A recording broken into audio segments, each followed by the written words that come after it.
We may live over 5,000 miles from Lincoln Financial Field, but what we lack in proximity, we make up for in the film study. And each and every week, we'll be bringing you in-depth film breakdowns from across the pond and the Sooner State. Welcome to On the Shane page. I am your host, Shane Haff. You can follow me on Twitter at ShaneHaffNFL. And I'm joined by BGN's own film guru, Jonny Page. Give him a follow on Twitter at JonnyPage9. Jonny, how are you doing this evening? I'm very well. Had a bit of a mental day, so we're a little bit later today. I will start off by saying happy birthday to my wife. It's her birthday today, and she's conveniently planned it this year slightly after the draft, because quite often we have a clash where the draft is on her birthday, and that is not fun. But this year, I managed to enjoy the draft in peace. No complaining about watching day 3. It's been a rarity that I've watched day 3 on the Saturday, because normally I'm out trying to watch it on my phone. So I actually managed to follow it closely, and it was a really interesting draft. Really good one for the Eagles overall. I wasn't sure about it the whole time, as we'll get into, but I think when you take a step back and look over it, it's hard not to feel very positive about what the Eagles did. Yeah, so Johnny's an absolute legend for podcasting, doing a draft recap on his wife's birthday, trying to get this one in before she gets home from work. So this is the rare episode where we say we might not go super long, and we probably won't, so Jonny doesn't get in trouble. We want him back on the podcast next week. Calling the podcast On the Shane just doesn't make any sense. So we got to make sure Jonny sticks around. We've got a happy birthday wish coming in for Mrs. Page here from Fresh Prince of Delco on Twitter. So you guys that are watching live, be sure and keep those comments rolling. We're going to dive right in because we don't have a lot of time today, but we want to give you sort of a recap and a reaction to the Eagles draft class. And then we'll spend the next couple of weeks diving a little bit deeper into the film, going more in depth on these guys. So we've talked about Quinyon Mitchell quite a bit. We did a day 1 reaction podcast, but just to recap from the beginning, the Eagles stand pat at pick 22, and they took cornerback Quinyon Mitchell out of Toledo. He was the number 10 player on my big board, and he was number 11 on the consensus big board. I don't really have anything new to add on Mitchell. I haven't watched any more tape, and we talked about him quite a bit. But Jonny, is there anything that you want to add in on Mitchell, or should we just jump to players we have not yet talked about much? Yeah, so 2 quick things, just a bit of housekeeping, I guess, to begin with. You mentioned it there. Whenever me and Shane, when we launched the podcast, we basically said we wanted to go really in depth. So we could, we're going to give you a generic Eagles rundown today, but we do actually spend time watching. Like, we are one of those people that will go back and watch all of the film. And there's a lot of UDFAs. There's a lot of players to watch. If you want to watch them properly, it's very hard to do it properly. So we are going to spend a bit of time on the draft. It does mean it'll be a little bit slower than some analysis.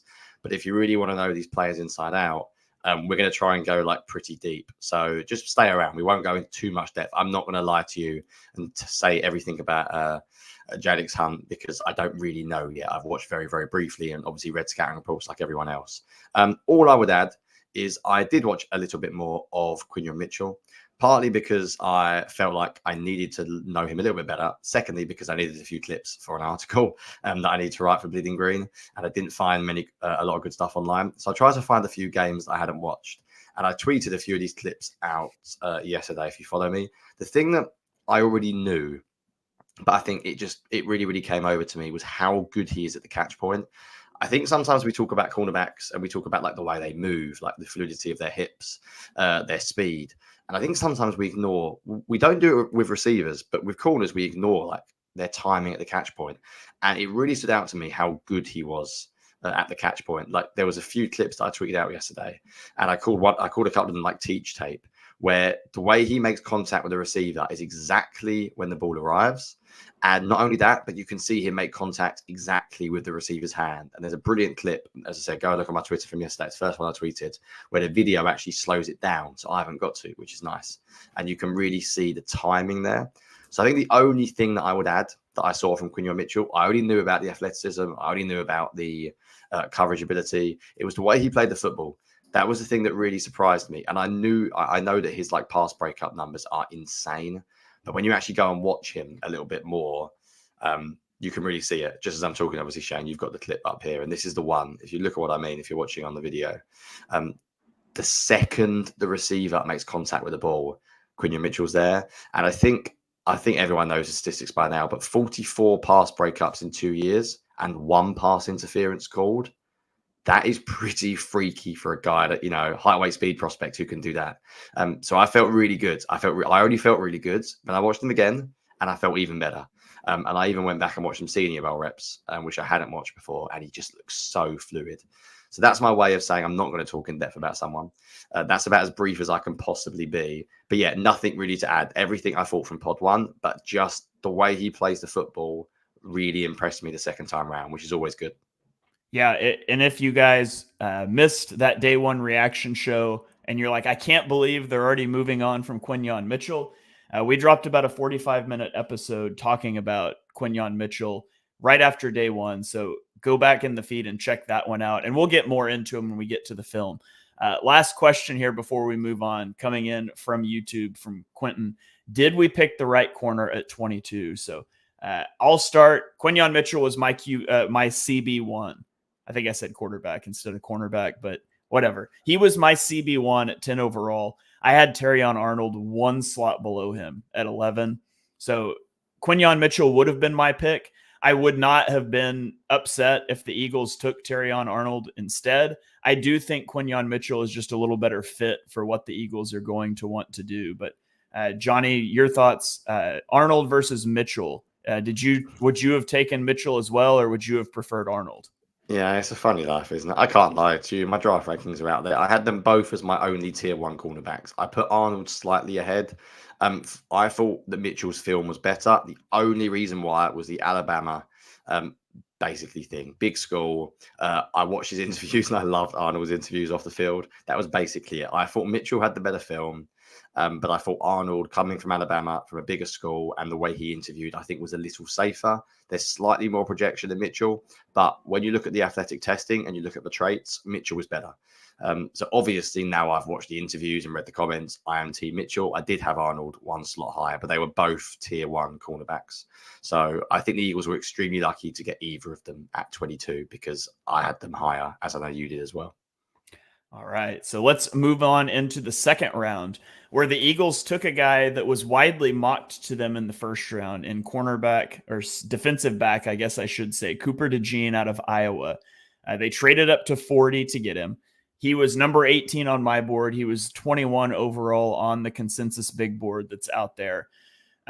I really like Cooper DeJean. Like, going into the draft, this was the guy that I really wanted the Eagles to walk out of the first round with, because I didn't think that Quinyon Mitchell or Terrion Arnold would be there. And then they were. And that was wild to me, the way that corners just fell in this draft. But he was a first-team All-American as a defensive back and as a punt returner, surrendered 0 touchdowns in 2023. In 2022, he was the only cornerback that PFF gave an 85+ grade in coverage and as a run defender. So he's a good run defender. He's good in coverage. I think Cooper DeJean is a tremendous, high IQ player. He has really good vision and route recognition, and he just reads and reacts to things, and he's always in the right spot. And that led people during the draft process to say they think maybe he's a safety. And, maybe there's an element of the fact that he's white, and there's not a lot of white cornerbacks in the NFL as well. There's also some stiffness in his hips, some of that short area burst. And so you throw all that in the hopper, and some people argued that he should be a safety instead of a cornerback. I had a first-round grade on Cooper DeJean. I said, I think he can be a corner or a safety, but if I'm drafting him, I would start him at cornerback. And then if it doesn't work out, I would move him to safety. But I truly think he could make an impact at any defensive back position. And so what were your thoughts on Cooper DeJean? I know we talked about him some, but kind of where did you have him in the scale? And what was your reaction to the Eagles getting him at 40? Well, we predicted it. We might have said 22, but he was both of our predictions on the pre-draft pod. So I cannot believe he went to 40. I don't really understand how he went to 40 because no one has him there. He's like 20 on the consensus board or something, and he's extremely good. So I'm not really sure why. And the other thing that I find weird is even if you're not sure about him as an outside corner, you can still draft him earlier in that to play safety or play nickel. So I don't really get it. You said everything that I would said, really. He's basically a playmaker wherever he ends up. I don't really care where he plays. Extremely good athlete, albeit without the agility testing. He was on Feldman's freaks list a few years ago. Incredibly good run defender, outstanding tackler on the open field, tested well, speed, explosive. Yes, he's a little stiff. Will he be an outside corner at the next level? I think he will. But to be honest, I don't care. Like, I don't really care where he plays. I think you can play him at nickel. I think you can play him at safety. I think you can play him outside corner. In fact, I would go as far as to say as I think that he is one of those rare players who, as long as he can learn the playbook, his versatility will be beneficial. Sometimes I think versatility is overrated because people say all these things. I'm like, that's all great, but where is he actually going to play? Like, people talk about Nolan Smith. He's versatile. He could be an off-ball linebacker. I'm like, well, unless he can actually play there, then he's not really that versatile. Whereas I think Cooper DeJean genuinely can excel at all three positions. I think he might end up like a Chauncey Gardner-Johnson, because I think he's so good around the line of scrimmage. I think he might be a nickel safety hybrid. I think you can essentially, in a perfect world, have like three safeties on the field who the other team doesn't really know who's playing nickel, who's playing deep safety. I think he can play some single high safety. I think he can play some split safety. I think he will be an outside cornerback. I just think he's a really, really good football player. Like, I don't really understand how he went to 40. You've seen the video of him playing basketball. You've seen the athleticism. He is just a great defensive back. I think if the Eagles linebackers are poor this year, you can stick him as like a big nickel back, and you can stick him as a linebacker in like a 5-2 front as well. Like, I think there's so many things you can do with him. He's got such good size, 6 foot, 203. Like, there's not really anything bad about this signing. That when people were like, oh, what if he's too stiff? I'm like, okay, stick him at safety. Like, you've got a very good safety, because I don't doubt he'll be good wherever he plays. But if the outside cornerback thing doesn't work, it doesn't even matter, because he can absolutely play other positions. So at pick 40, it's about as good as you'll get. Like, as I said to you before, every an analyst seemed to have him as a first-round pick. He was always mocked in the first round. He always went in the first round on like every mock draft. So to get him at 40, I don't really know what like Harry Roseman did to the other GMs, but they got very lucky. Like, they got. I mean, they traded up for him. So fair play. I think he would have gone, I think, possibly the pick after. So fair play for them trading up for him. Also, I can't believe he fell that low. So yeah, I couldn't be happier. Like, absolutely buzzing. I was watching this obviously the morning after, and I could not believe it. We didn't even mention his name because we didn't think about them taking another defensive back on day 2, especially round 2. But when you have the chance to get the best player on the board and you still have need at that position, it was a no-brainer. It was a no-brainer. The Eagles got extremely lucky, and I'm incredibly excited to see the two of them play together. Yeah, and Howie has such a good pulse on the market there, because they trade up and take Cooper DeJean, and it was either the next 3 or 4 consecutive picks were cornerbacks, and so he knew exactly where the cornerback run was going to start. I thought it was a perfect trade up, perfect player. And yeah, like Rob says here on YouTube, Howie does it again. Take a bow. And Howie definitely deserves his flowers for the first 2 picks in this draft. I will say, on the versatility thing, I love the versatility of Cooper DeJean, but it's worth mentioning that the Vic Fangio defense is a pretty complex defense. And so there is a learning curve. I do think it would be wise for the Eagles to find a role for DeJean early in his rookie season, and not try to, oh, you're going to be in the slot here, and now you're going to be outside, and now you're going to be at safety. Like, I would like to see them put him at a place and let him learn that position well. And then by the end of the year, maybe you can flesh that out some more. But I can't help but think that having DeJean as the safety when they go into nickel and dropping Chauncey Gardner-Johnson into the slot is what I would be shooting for. Although long-term, I want him to be the outside cornerback replacement for Darius Slay, that's where I think I would lean towards starting him as a rookie, is at safety in nickel, to allow Chauncey Gardner-Johnson to drop down into the slot. Yeah, I think I do the same. I think you're right. It is a complex defense, but I think there's enough similarity between sort of safety and nickel. You can see that as a hybrid. I think maybe this year do that, and then you reconsider your options next year, because Slay's going to start. I think Quinyon Mitchell's going to start. So I think you're going to find out that he's too good to stay on the bench for long. So I think he's going to carve out a role this year, because I think when he plays, he's going to look really good, and I think he's ready to play early. So yeah, maybe we'll get into more detail once we've watched him a little bit more, where we think he will end up. But I can't quite believe they got him at 40 still. Just quickly, he was 23 on the consensus. He was 8 on PFF. So, I mean, stats guys loved him. Film guys loved him. I'm genuinely trying to find a reason for him to fall. I've not really read anything about why he fell. As you said, maybe it's just a white cornerback thing, but then that's also ridiculous because I think Tyler Nubin went in the 40s anyway. So people are taking safeties that high anyway. So I don't really understand it, but the Eagles got very lucky and they made the right decision to trade up. And that's all I already got to say about it right now. I still can't believe they got both of them. Yeah. So thrilled with the first 2 picks. And then the enthusiasm dips a little bit as we get later on in the draft. At least it did for me. I was on the live draft show for Edge of Philly Sports, and when the Jalyx Hunt pick came in at 94 overall, wasn't thrilled about it, but I was determined. I was like, Howie could have drafted a punter at the end of the 3rd round, and I would have been thrilled with how the first 2 days played out. But they take edge rusher Jalyx Hunt out of Houston Christian at 94 after multiple trade backs.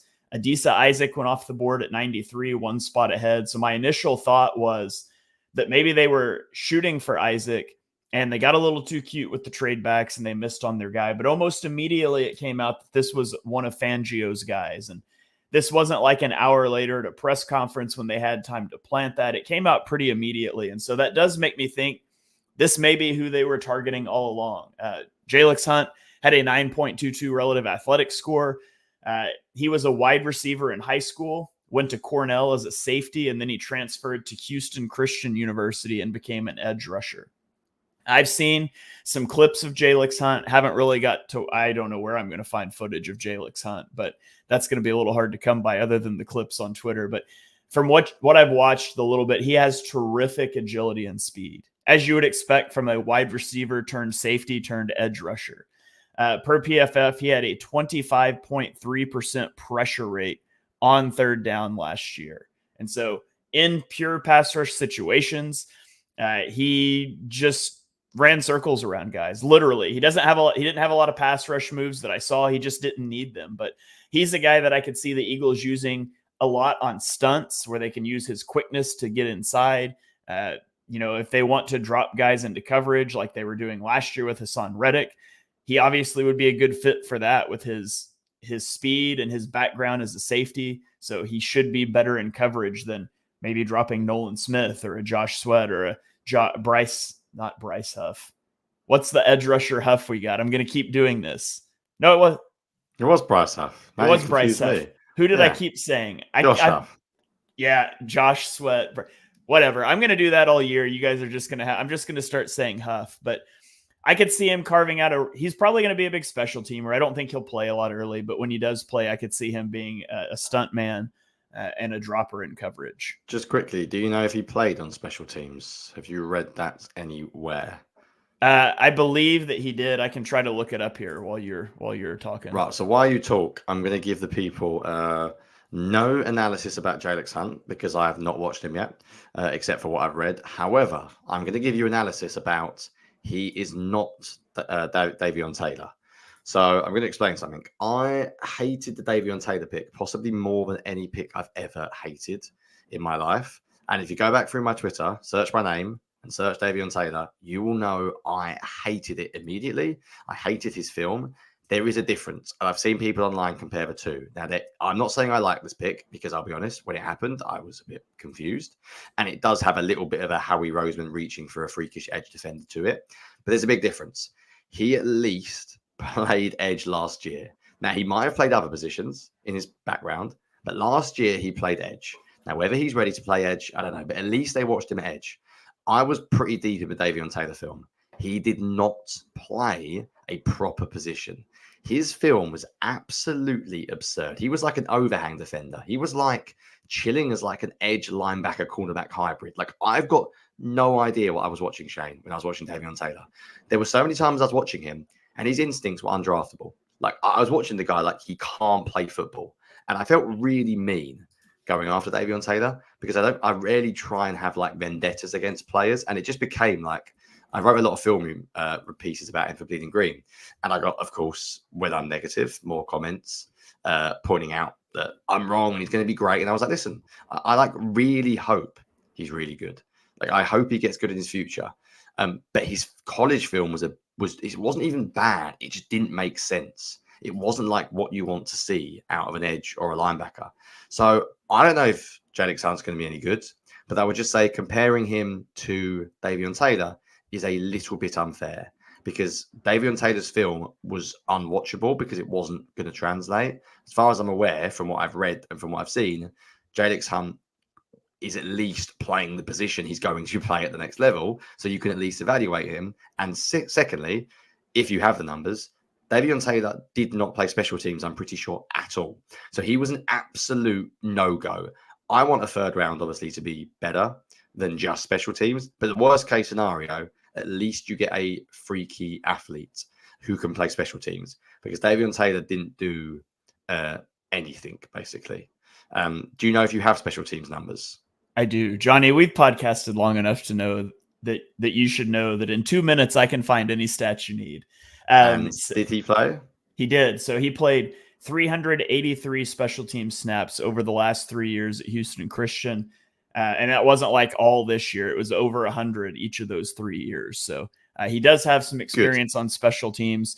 And we've got a comment here from Harrison says that you kind of doubt he'll see the field much this season. In defense, that's probably true.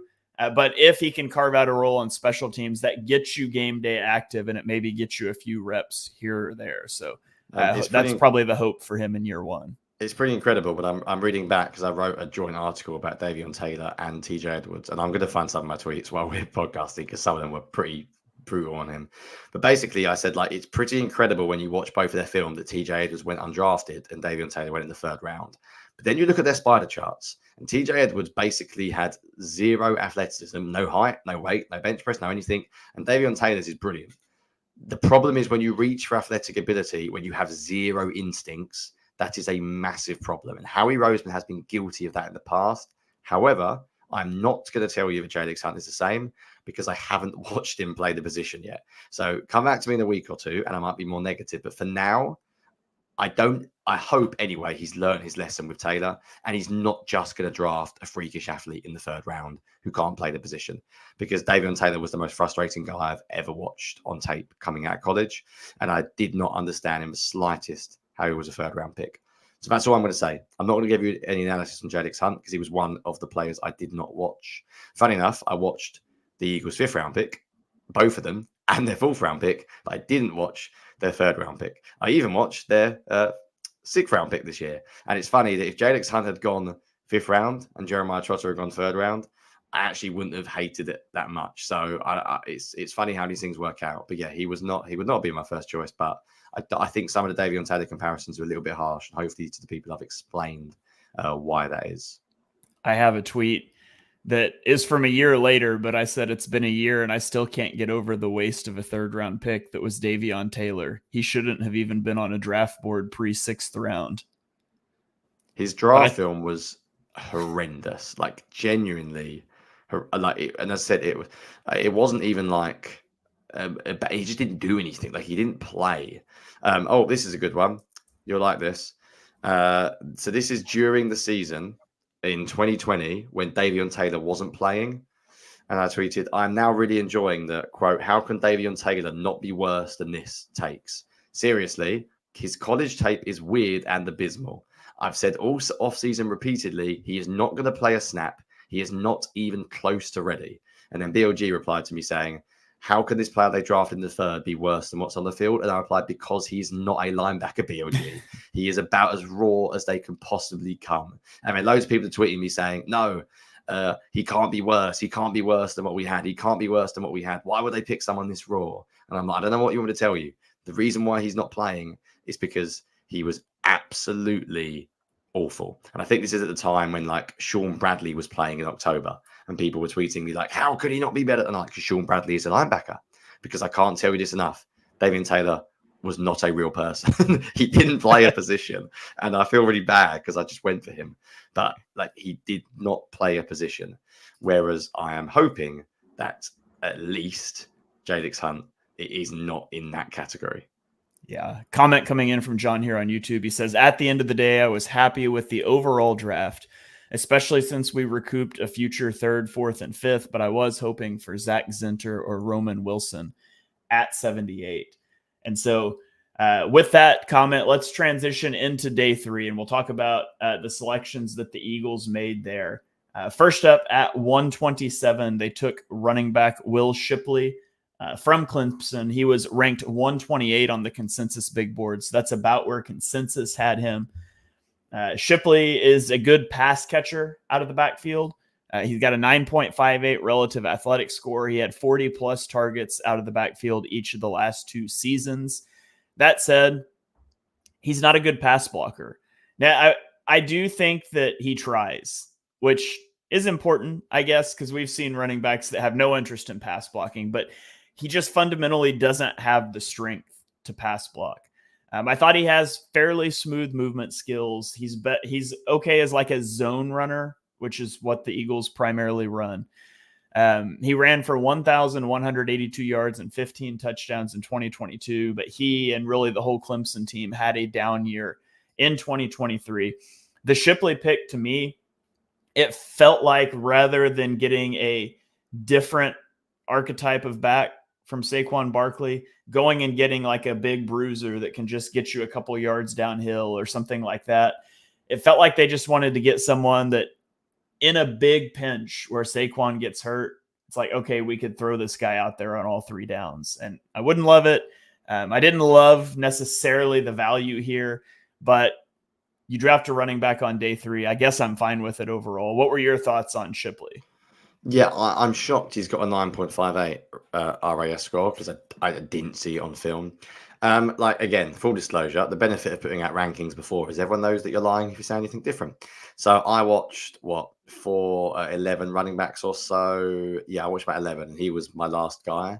Now, before everyone panics, I only watched like the top 100 picks. So I had him in like the 4th or the 5th round. So it's hardly a giant reach. I had him in rounds 4 to 5. But there's other guys that are taking the swing on. But again, it depends what you want. Like, I would have gone after a Tyrone Tracy type guy who I basically think, or an Isaac Garendo, who would basically upside swing for the fences. And that's normally how he does on day 3. This is the safe guy. This is a very professional, very solid not starting running back, but running back. Like I compared him to like a Zamir White, like a good receiver, good short area, produced for 3 straight years at Clemson. Clemson's not a joke. If you produce for 3 straight years at Clemson, you can play. 5'11", 206, good zone runner, decent contact balance, decent power. Like, I described him as a jack of all trades, master of none, which I think we spoke about that being an American phrase. So it's not one of my UK bingo ones. I basically said he's a good receiving backup running back with a good feel for zone runs, but no real elite traits despite good production. And the issues I have is that he fumbles a lot and his pass protection's poor and he's not particularly explosive. Now, me personally, what I want philosophically is when Saquon Barkley's on the bench, which is going to be rare, hopefully, I want someone like Tyrone Tracy or Garendo who can come in for 5 snaps and maybe take one to the house. The Eagles seem to want more of a player who can play if Saquon Barkley is not there. And in that sense, I think it's sensible. I don't think he's as good as Kenny Gainwell, for what it's worth. So I think if Barkley goes down next year, I think Gainwell will get some love. I expect him to play. But the Eagles obviously wanted a professional back. And some teams draft like this. Some teams, like the Dolphins, just draft the fast, explosive guy. And some teams want the professional guy who can sort of do it all, but nothing great. I don't say like a Boston Scott style, but I mean, is he significantly better? Maybe. I didn't love the pick, and the fumbles and the pass protection are a slight concern. However, the Eagles got a really good defensive line, and they run a lot of outside zone. Next year, they probably will, and they run a lot of inside zone, and they run a lot of zone read, and I think he can do all that. So do you know what? People will be laughing at us for our rankings because if he does start a few games next year, he'll produce because the offensive line is good, and he can run. He's not a bad player. Just for me personally, 4th round pick, I would have gone for something a little more explosive. The Eagles obviously went with the safer pick. It wouldn't have been my choice. And at this point, after the Hunt and Shipley pick, I was a little bit like, yeah, it wasn't exactly what I wanted from the 3rd and 4th round because I think they're not relatively premium picks, but they are decent value. To answer this question, no, I don't expect him to play that much. I think they've given Barkley and they're going to run Barkley into the ground the next 2 years. I think he may do if Barkley gets hurt. But I think the thing about Kellen Moore's offense is I watched him a lot. And I'm telling you now, if you want to play on 3rd down, you've got to be able to pass protect. So I don't care how good they think Shipley is at the backfield. I don't care. I think Nick Sirianni seemed quite involved in this pick when you heard him talking on the phone in the post-game interviews. He seemed to really like the guy. I don't care how much Sirianni likes him or Roseman likes him. The way Kellen Moore plays offense is if it looks like you're bringing pressure, someone's staying into block. And I think it with a running back more times than not. So he will not see the field unless he sorts out his pass protection. Until he does that, I think he might be one of those backs who is just a slightly annoying pick. But yeah, I don't dislike the guy. I think he's a good player overall. Just, again, me personally, I wanted explosiveness. And I don't really think he provides that. Finally, Shane, there was a good tweet from somebody who I can't remember. This sort of sums up Shipley, who said, I've watched his YouTube highlights, not grinding the film, just watching casually, and they're quite boring. And I've not watched Will Shipley's highlights, but you know what? It wouldn't shock me because that's sort of like what I feel like. If you go and watch anyone's YouTube highlight, it's like fantastic run after fantastic run after fantastic run. And I think the guy who watched Shipley's highlights was a bit just like, oh, yeah, he's fine. And you expect highlight reels to be like amazing. I'm going to go back and watch him now. I did watch him quite a lot, but I will go back and watch him and see if maybe I can see a little bit more juice. Because the athletic testing suggests he's better than I think he is athletically. I didn't really see it, but there we go. That was just me. I'm almost positive that I saw a stat somewhere that in his career, he only has one run of over 50 yards. I think I've heard that as well. And I think I've heard the similar thing. And that is, for me, the opposite. Whereas you get someone like a Garendo, who is nowhere near as good of a running back. Isaac Garendo could be far worse. He's got 231 carries and he's nearly 24. So don't get me wrong. I know that Will Shipley is a better player than Garendo. And then you've got Tyrone Tracy, who is a former receiver, who has only played 1 year at running back. Once again, could be far worse. But I think if you're talking about minimal touches, you want someone more explosive. But I think this maybe signals to everyone that the Eagles are slightly worried about Barkley's health. And if Barkley goes down, Shipley and Gainwell can handle the load and it's not going to be a disaster. Whereas Garendo could be a disaster. Like he might not know where he's running, his vision. Shipley is a professional running back. I think that's all he is. He's fine. He's just a guy. And you can do worse in the fourth round. Yeah, likely you're running back 3 headed into the year, not your running back 2. And that's totally fine for a day 3 pick. So let's keep it rolling here. Let's go to pick 152 in the 5th round where the Eagles selected Ainias Smith, wide receiver / running back / return man out of Texas A&M. He was actually 152 on the consensus big board too. So they took him at the exact slot that he was projected to go. He is 5'9", 190 pounds. If you look at his spider chart, it's hilarious. Everything is just stacked on top of each other in the middle, like 0th percentile, 8th percentile, 5th percentile. And then he has a 92nd percentile bench press. So the guy likes arm day. He likes chest day in the weight room, apparently. He played both running back and wide receiver at Texas A&M. And his relative athletic score is not great, 7.36. But I would say he's a sudden mover who has smooth cuts. He's like, I would describe him as like a jitterbug. He doesn't have elite long speed. He ran a 4.45. He doesn't necessarily like cut super quickly when he's at full speed, but like the head fakes and the way he runs. And it sort of reminds me of like Tavon Austin was faster, but throwing back to like college and watching Tavon Austin run wild on OU several years, a lot of years ago. That sort of running style where he's just always bobbing and you can't square this guy up. And he's got good hands. He had the 3rd lowest drop rate of any draft eligible receiver this year. He's a slot only guy.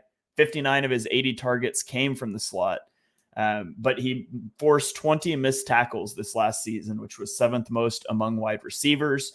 I think, long-term, you would love for this to develop into your wide receiver 3, but he's not the archetype the Eagles have traditionally liked, the Quez Watkins, the elite deep speed. He's more of like we're going to scheme up touches for this guy or jet motion. And Johnny's bobbing his head because we've talked about this with Kellen Moore. This is if Jalyx Hunt was the Vic Fangio pick, I firmly believe Ainias Smith was the Kellen Moore pick. And by the way, he might also be your return man with the new return rules. Yeah, you love it when you feel like you know exactly what the Eagles want and you get it right. So I'm going to say something incredibly annoying, and we need to be a little bit quicker because I say I'm not going to go in depth for them. We want to save something. We actually break these players down. But I started watching him, and I kid you not, this is true, and I can't prove it's true because I deleted him. And then because I had so many players to watch, and it was getting late in the day, I looked at his consensus. I said he's not a top 100 guy. I'll get back to him later. And I wrote on my spreadsheet, I put, "This is an Eagles day 3 target all over. Watch him."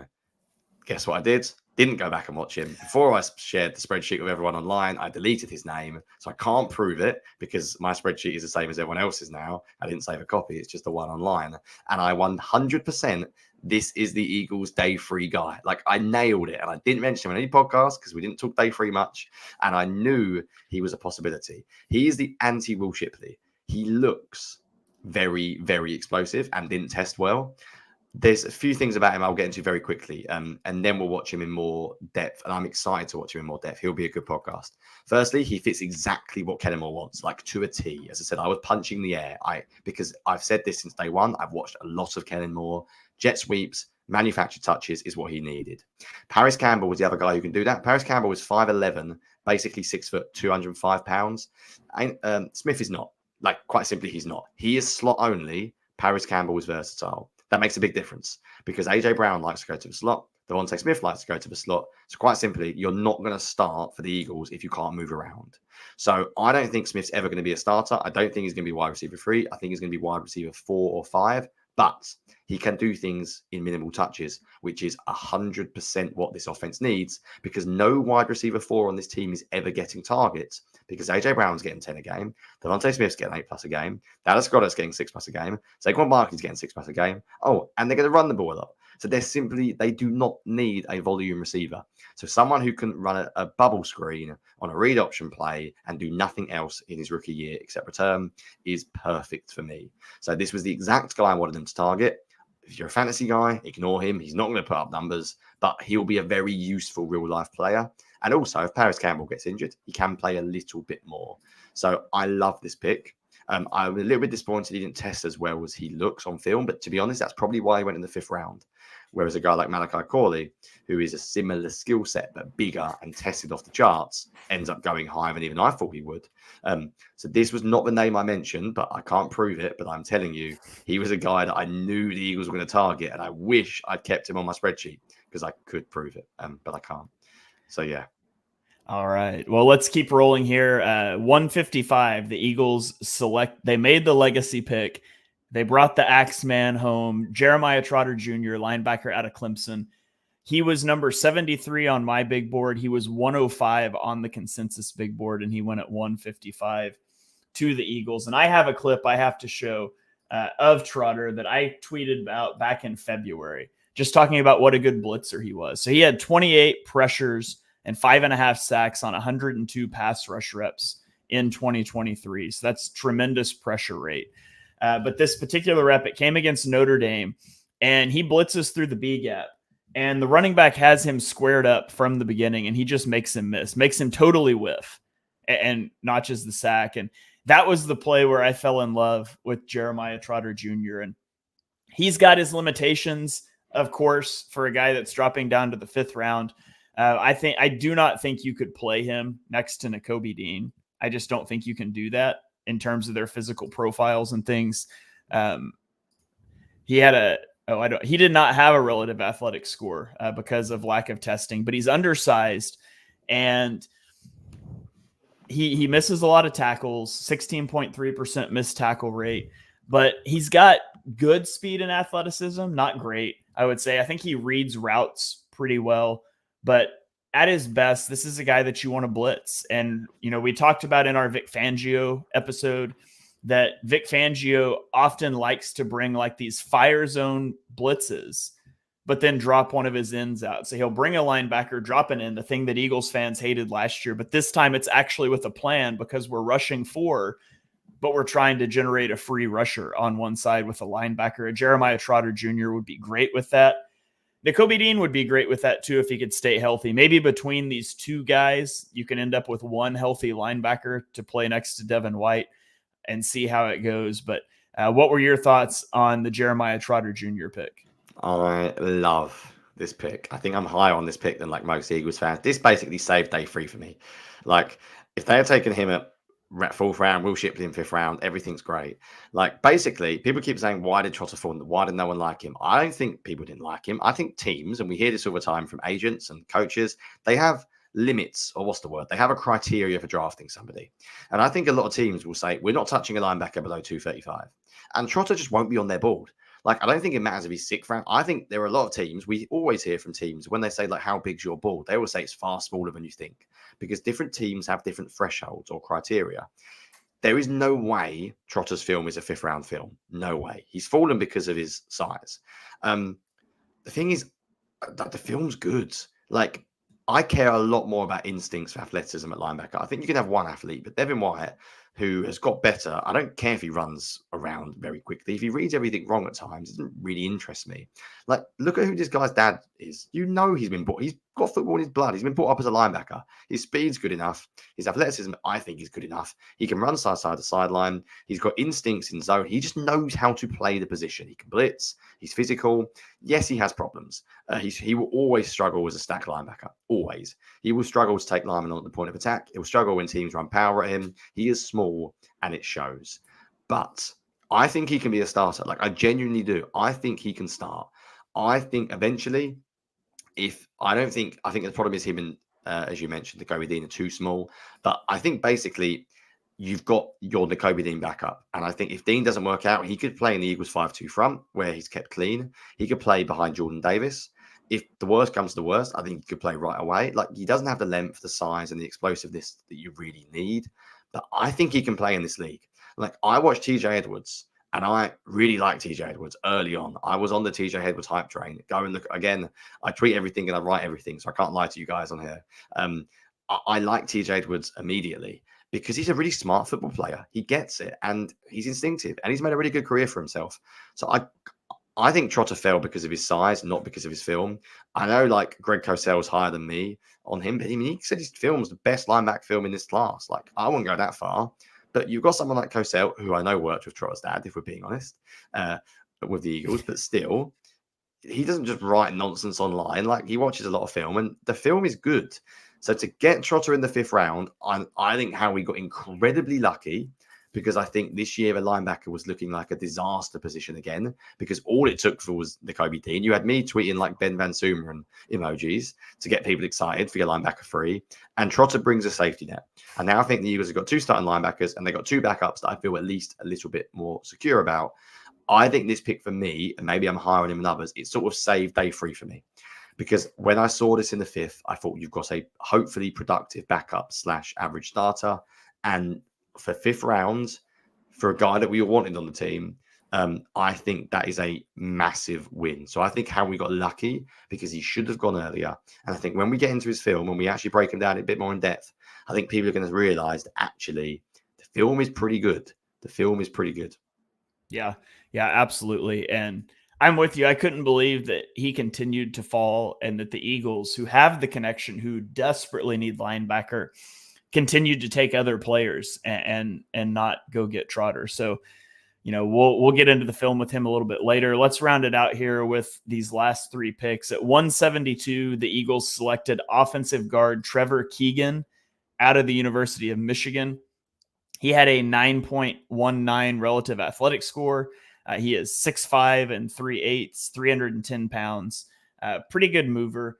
He was a 36-game starter at left guard for Michigan.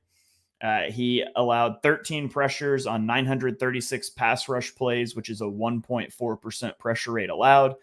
He also had 1,174 rundowns with only 16 snaps of blown assignments, which is a 1.4% blown block rate. Looking at Keegan, and just I have like a 1 bullet point on Keegan. It's that he lacks power and body density, but he's a savvy guy, a high IQ player who's just technically sound.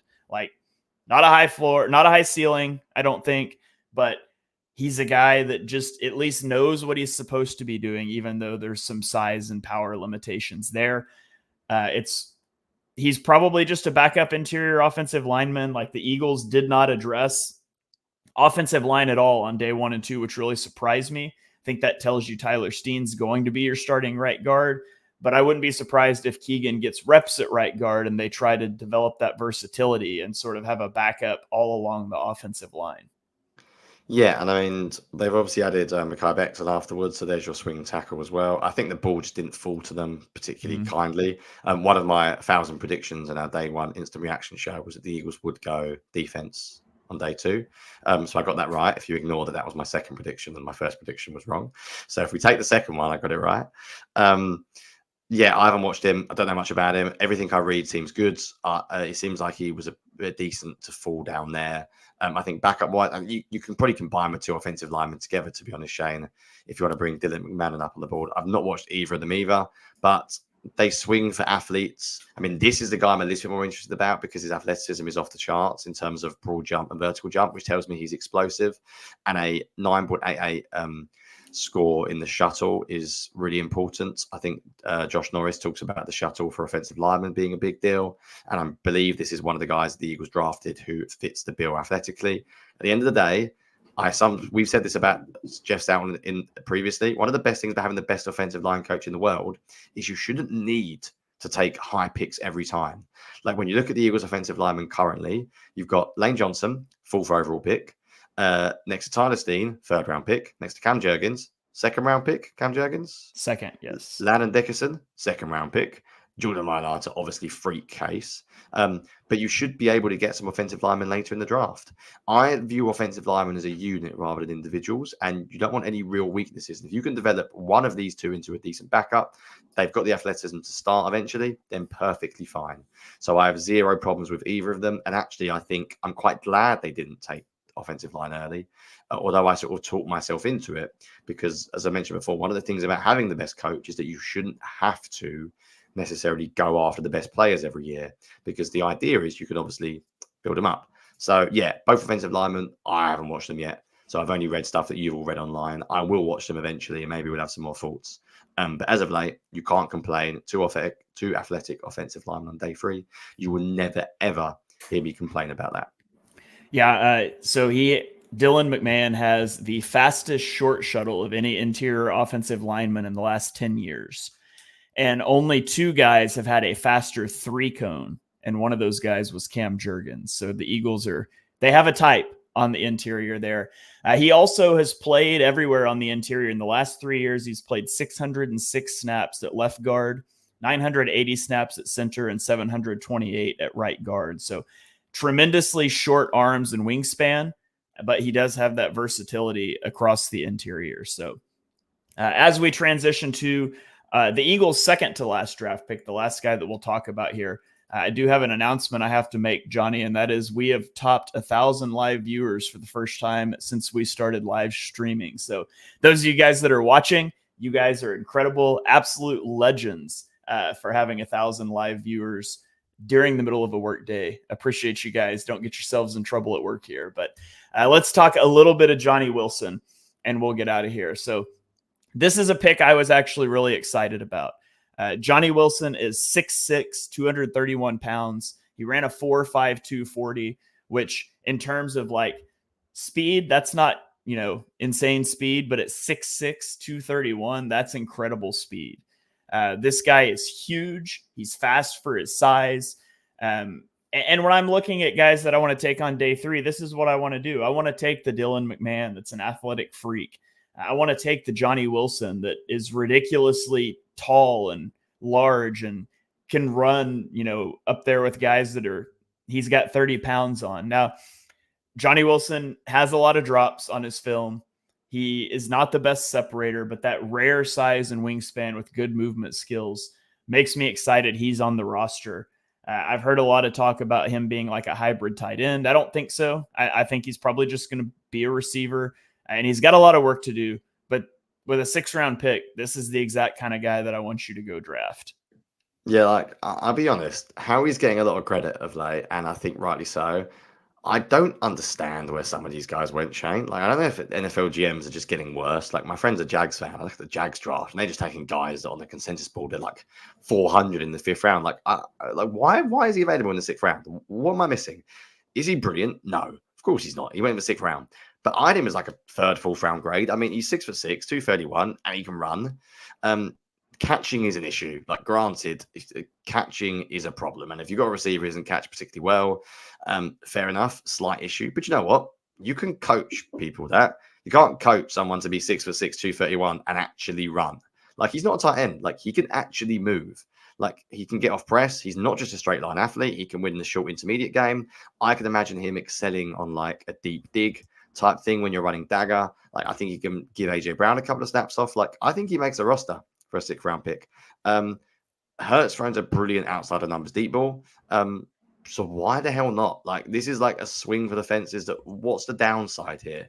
I don't understand how he was available at 185 overall. I'm pretty sure basically nobody had him at 185 in their boards in consensus. I don't know where he was, but I know he would have been higher than 185. So yeah, what can you say? Sometimes like general managers are good. Sometimes I feel like they get lucky, and I feel like Howie had the DeJean pick, the Johnny Wilson pick, and the Trotter pick. Just like, oh, that was easy. Just take them because they were clearly higher than they should be. Yeah, he was 102 on my big board. He was 117 on the consensus big board. Yeah, and he went 185. Like, that's absurd. Yeah. And the thing is, the Eagles normally draft pretty good character guys as well of late. So it's not like it's like Jermaine Burton where you know there's a problem. I don't believe there was any issues character-wise with Wilson or Trotter that we've read about. So it's just a bit weird. Like, I feel like how we got very lucky with a couple of these picks, but we are not complaining as Eagles fans in the slightest. And he is 2.5 inches taller than George Kittle and runs the same 40 time. So just a little comp there. Not saying he's George Kittle. Don't click that. You heard it here first. Yeah, everyone get the tweets ready. Shane Huff. Johnny Wilson is bigger and better than George Kittle. You know, I'm just going to clip out the part where you said my name. I've said it. Just Brilliant. You saying that and tweet that out now. So I'm actually going to do that when we get done here. So in addition to the draft picks, the Eagles entered the draft with 8 picks. They added 9 players, 2 of which were top 18 prospects for me. They also picked up the Dolphins 3rd round, Lions 4th round, and Texans 5th round picks next year. So restocked the cupboards there a little bit. Last thing I'll throw up here, and then we'll get out of here so Jonny doesn't get in trouble. I found this on Twitter. This was compiled by someone, Renee Bunger at RNBWCV on Twitter. I'm not sure. I probably butchered that pronunciation, but compiled aggregated draft rankings across 29 different writers and weighted it out. And the lowest grade that the Eagles received from any of these writers was an A+. On average, they had the highest scores across the 29 writers. So it's not just us. We're not just homering for the Eagles draft here. League-wide consensus seems to be that Howie did it once again. And it's also awesome to see the 49ers, Washington Commanders, Dallas Cowboys right at the bottom. Although sometimes I have problems with draft grades because anyone who gave the Atlanta Falcons an A needs to stop giving draft grades because no, that was the worst pick I've ever seen in the first round of all time. But yeah, I take it you're going to give final thoughts, Shane. So I'll give mine unless there's anything else you desperately wanted to add. But that is pretty cool, isn't it? When you see that ranking on the big screen, like that is pretty awesome. But how could you not? Like, it's what I keep saying. Like, draft's a funny thing, man. Cuba DeJean at 40 doesn't make sense to me in the slightest. Jeremiah Trotter at 155 doesn't make sense to me, and Johnny Wilson doesn't make sense to me. But the Eagles were very lucky, I think, in some ways to get some of those players. But there you go. All right. So yeah, we need to have a show where we talk about the rest of the NFC East draft grades at some point, or their draft classes at some point. We really do. I've got stuff to say on the Cowboys. I've got stuff to say. Sorry, Shane. I meant to add this as well. So before you wrap it up, the one final thing I was going to add was I tweeted this out, and I knew it would do a few numbers because it was that kind of tweet that second in RAS scores, 5th best on the consensus big board, 3rd in production. So in very, very simple terms, and it sounds so sensible when you put out this, doesn't it? The Eagles drafted elite athletes who produced at a high level and fell lower than expected. Whatever you think of the individual players or the draft, that as a strategy, if you could tell me now for the next 50 years of my life, the Eagles are going to draft elite athletes who produce well and fall below consensus, I would say I will take that strategy every single year. Because whatever you think of individuals, the draft's a little bit lucky. It's a little bit of a crapshoot. If you hit all those 3 boxes, then I think you're basically laughing at other general managers who still think they're better than the consensus, who think they know better for athletic testing. And I think some of what Howie does is just really sensible. And I think the last few years, he's been so good at just making the basic moves that anyone, if they looked at the consensus board and the testing, would have probably made as well. So I'm not trying to discredit him because I think he did an exceptionally good job. But I think he also got some very lucky picks where other general managers are going to be shaking their heads in a few years, wondering like, why the hell did we not pick DeJean before the 40th pick, for example? So yeah, when you put it that way, what can you say? Fast guys who produce are athletes. Like, what more do you want? It's a winning formula for sure. So thank you guys for joining us for this episode of On the Shane Page. First time breaking 1,000 live viewers. It's awesome. If you guys are just watching live, we do put this out on podcasting platforms, and you guys can go check out On the Shane Page wherever you stream your podcasts. 5-star rating and reviews are greatly appreciated. Our most recent review on iTunes is from Nickel Pickle. Says, this podcast goes in depth of everything Eagles. I love the passion, logic, and reasoning expressed by both Jonny and Shane. It's awesome to have you both back. And it is awesome to be back and to have your guys' support. So we appreciate that. We've got some cool stuff in the hopper that we're working on and I know we've said that for a week or two, but draft season's crazy. I'm still finishing up remodel stuff that I've been putting off because of draft season. So it's going to trickle out, but we're excited about some of the things we have going. So you guys keep it tuned in here. And otherwise, we will catch you guys next week. We'll start going into these prospects a little bit more in depth. So between now and then, enjoy the glow of being the top ranked draft across consensus. We'll catch you guys next week.